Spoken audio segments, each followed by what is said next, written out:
आकाश और पूजा पूना में एक मल्टीनेशनल कंपनी में जॉब करते थे।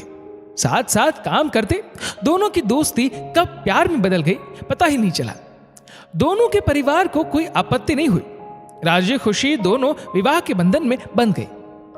शादी के बाद दोनों ने पुणे में अपने लिए एक सुंदर सा 2 बेडरूम का फ्लैट खरीद लिया।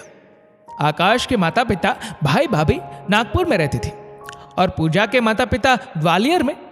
दोनों एक दूसरे के साथ बहुत खुश थे।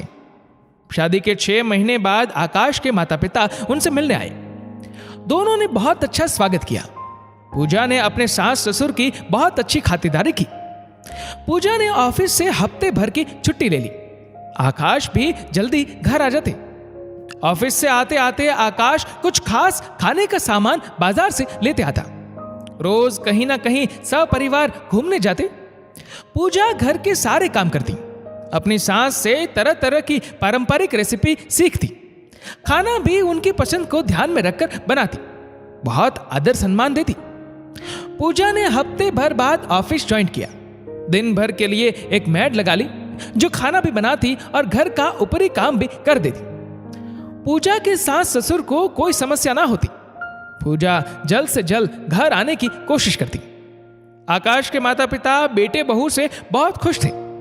खुशी खुशी 1 महीने रुक कर वापस चले गए। कुछ समय बाद पूना में रिश्तेदार के विवाह समारोह में नेहा के माता पिता का आना हुआ। शादी में पूजा और आकाश को भी बुलाया गया। नेहा ने अपने मम्मी पापा को उसके घर रुकने का आग्रह किया। इसी बहाने वह थोड़ा घूम भी लेंगे और मम्मी पापा के साथ रहने का मौका भी मिल जाएगा। आकाश ने बस औपचारिक रूप से चलने को कहा। पूजा को बुरा लगा, लेकिन उसके जोर देने पर मम्मी पापा साथ घर आ गए। पूजा ने खुशी खुशी अपना घर दिखाया। दूसरे दिन संडे था तो भी आकाश ऑफिस के काम से जल्दी पास के शहर जाना है यह कहकर जल्दी ही घर से निकल गया।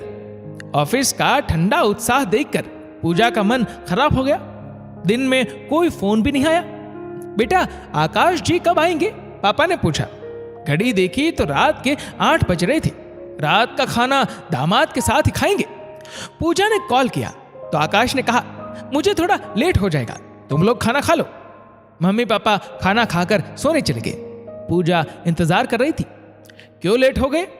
मेरा एक दोस्त मिल गया था तो बाहर ही खाना खा लिया और समय का पता ही नहीं चला। दोस्त से कह सकते थे कि घर में मम्मी पापा आया है, फिर कभी बैठते हैं। आकाश के बर्ताव से पूजा को बहुत बुरा लगा, लेकिन घर का माहौल खराब ना हो इसलिए चुपचाप रह गई। दूसरे दिन पूजा ने शहर के भव्य मंदिर चलने का प्रोग्राम बनाया तो आकाश को कोई बहाना नहीं सोचा और साथ जाना पड़ा।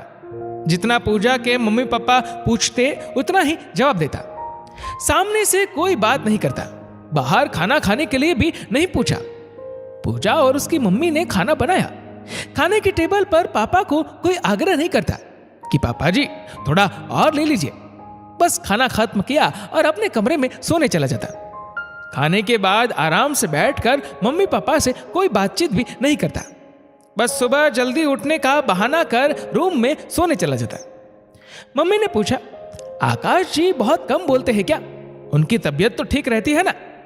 हाँ मम्मी सब ठीक है, बस नई नौकरी है ना तो काम का थोड़ा प्रेशर है।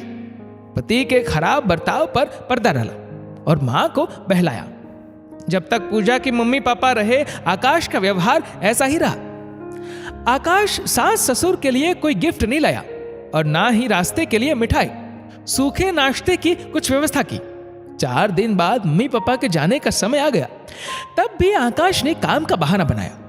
पूजा अकेले ही मम्मी पापा को ट्रेन में बैठाई। आकाश शाम को जल्दी घर आ गया। नेहा से हैप्पी मूड में बात करने लगा। तुमने मेरे मम्मी पापा के साथ ऐसा रूखा व्यवहार क्यों किया? ऐसा क्या किया मैंने? क्या गलत बोला तुम्हारी मम्मी पापा से? मैं दामाद हूं, इससे ज्यादा क्या कर सकता था उनके लिए? पूजा को बहुत गुस्सा आया। हम लड़कियां अपने माँ बाप से ज्यादा अपने सास ससुर की सेवा करती हैं। ससुराल के सारे रिश्ते अपना लेती है, तो लड़के क्यों नहीं रिश्तों को अपनाते? मैंने तुम्हारे माता पिता को अपना मानकर कितना ध्यान रखा। बहू की हर जिम्मेदारी निभाई, तो लड़की के माता पिता की जिम्मेदारी दामाद क्यों नहीं निभाते? अगर मैं ऐसा रूखा व्यवहार तुम्हारे माता पिता के साथ करती तब तुम्हें कैसा लगता? नेहा ने रोते हुए बोला। आकाश को अपनी गलती महसूस हुई। पूछा, मैंने अपने घर में अपने पिता को ऐसा ही व्यवहार करते देखा था जब मामा या नाना जी घर आया करते थे। मैं तुमसे वादा करता हूं, जिस तरह तुमने अपने सब रिश्ते निभाए उसी तरह मैं भी अपने सारे रिश्ते निभाऊंगा। दोस्तों, लड़कों को अपनी सोच में बदलाव लाना पड़ेगा।